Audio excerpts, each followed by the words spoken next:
করো, আমি কিছু করি নাই। ওই মেয়েটা আমাকে ফাঁসিয়ে দিয়েছে।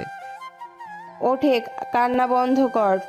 মাহিনের দাদিমা মাহিনকে ধরে তুলে গালে থাপ্পড় দিয়ে বলল, তুই এমন একটা জঘন্য কাজ করছস, তোদের জন্য কি আমি কখনোই শান্তিতে থাকতে পারবো না?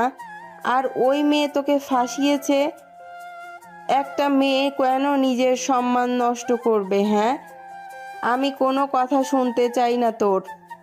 তুই আজকে তোর আব্বুর সাথে চলে যাবি। আমি আর তোকে পালতে পারবো না।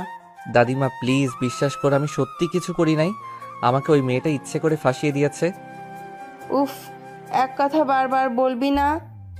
তুই কোনো রাজপুত্র না যে তোকে ফাঁসানোর জন্য মেয়েরা বসে আছে। আর একটা মিথ্যা কথাও বলবি না। দাদিমা, আমাকে তুমি ছোট থেকে বড় করছো, আর তুমি আমাকে বিশ্বাস করতে পারছো না?